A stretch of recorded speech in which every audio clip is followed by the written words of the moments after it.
There was a long feature done in the New York Times about 3D lovers in Japan. Mm-hmm. And this story literally blew my mind in several different ways.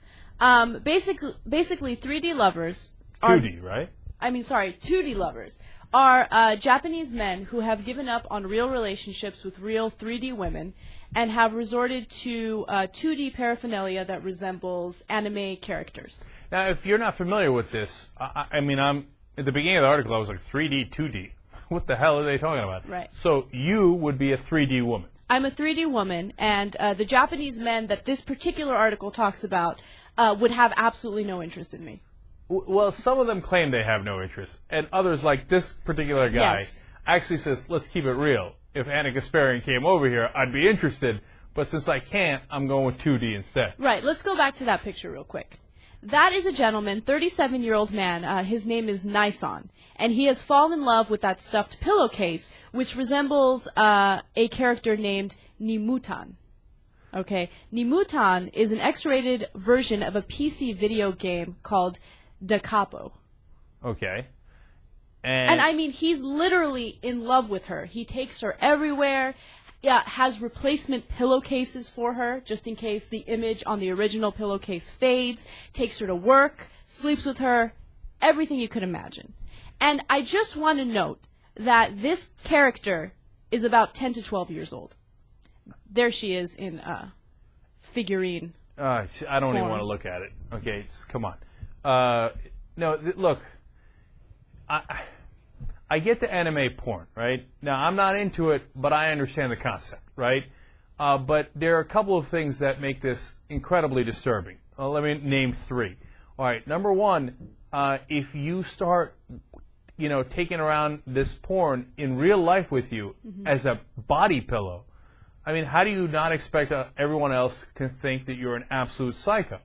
And this guy gets it, right? He's like, I know people think I'm strange, but at least this body pillow loves me. No, Right. it doesn't. It's a body pillow. Right. Okay, and apparently they make sex they make sex. They make love. They have sex. Come, I make sex with love. you. I don't know. Can you make love to a body pillow? I don't know. I've never tried. Oh. But but what's incredible about this story is these men have given up on real life. Well, that's Okay? point number two. They've created this fantasy world for themselves because they've given up on real relationships. They feel that they are not attractive enough and they are not successful enough to land a real woman. So they think, hey, this pillow can't object to me, so I'm going to make it love me. And I can imagine whatever I want to imagine, and it's all going to be okay in my own little world. That's point number two. I mean, they, and I think this is it's definitely the second most disturbing part of this, how withdrawn they are getting from real personal interactions. They have these dolls, they have the blow-up dolls we showed on a previous story, they got the body pillows, and they're walking and talking around with them as if they're real human beings. I mean, literally, that's bordering on psychotic now, okay? Right. And point number three is how young these characters are. Look, when I first started reading this story, I told myself, look, just have an open mind, try your hardest not to be judgmental. You know, Right. try to understand this. But the fact that these characters are about 10 to 12 years old, that creeps me out. Especially when, later in this article, they get very detailed about the private parts on some of these, dolls or the paraphernalia that resembles these characters. They talk about, how they're very prepubescent, don't have any hair on their vagina. Aye. I mean, it's just very creepy to me. So I don't know. And a lot of the people that were interviewed for this article, who are, into this whole 2D thing, say that they have absolutely no interest in, child porn, and they're not turned off by young children, so, no one has anything to worry about. But it still creeps me out. But yeah, here's the other thing. I don't believe that. Right. Because they're, again, as I would say, they make sex to the 10-year-old character when it's on their body pillow or a blow-up doll, and then you're telling me, but you have no interest in real young girls? I don't believe that for a second. Now, look, you can look at it the other way and say, well, thank God it's not a real girl and it's these inanimate objects instead. I mean, I can see that point. And if they keep it to the inanimate objects, then that's not our business, right? It's their business. So you could look at the half full that way. But if if one of them was, I don't know, like one of them was living with his sister and her young daughter, right? It explains in the New York Times article. Man, I'd keep an eye on him. That's for damn sure, man. That guy's in my house. He's like, no, don't worry. I only make love to 10-year-old animated characters. I'm like, yeah, that's cool. Here's what's not going to happen. You and my 10-year-old daughter in the same room alone ever. Right. Okay?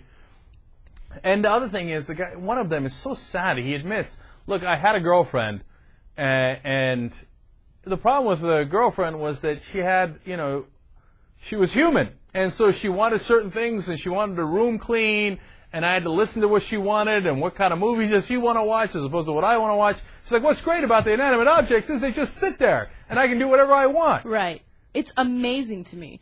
There's a person who's really, I guess, reinforcing this type of culture. He's an author by the name of Toru Honda, right? And he's written books about this, and he wants people who are in love with 2D characters to embrace it and not be ashamed of it, right? And he was talking at some sort of convention where all these people gathered and they were talking about it. And he admitted to watching human porn, and all these 2D lovers were booing him. I love that they're like, oh, look at this pervert, watches human porn. I don't know if they think he's a pervert or it's not cool to watch human porn. All right, look, here's the thing. Before we go any further, I have to absolutely clarify, because everybody gets on our case, and look, this should be obvious, but I'll clarify it anyway. Obviously, this is not all Japanese men. Right. This is a tiny, tiny minority of Japanese men. But having said that, obviously this is some sort of subculture that exists and unfortunately is growing in Japan. And you got to nip it in the bud. Look, it's not about being judgmental. I actually feel terrible for the guys. Forget that, if you put aside the fact that the characters are so young, let's put that aside for a second. If they're with the, adult characters, right?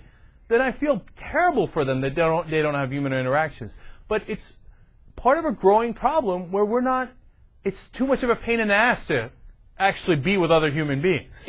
And we can't live like that. Right. And I'm not saying that for my benefit. I don't give a damn what you do, what you're rubbing up against in the privacy of your home. I'm saying for your benefit, man, go out there and take some risk. Yeah, you might get hurt a little bit, but it's a hell of a lot better than living with a body pillow the rest of your life.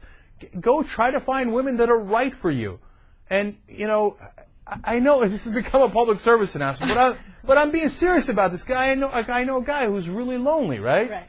And I feel like telling him, look, you got to take risks, and you got to try to find someone who might be right for you. And maybe that's not 95 out of 100 girls, but there's somebody out there. And if you give up and live with a body pillow, it's not mentally healthy. These things should be obvious, but apparently they're not.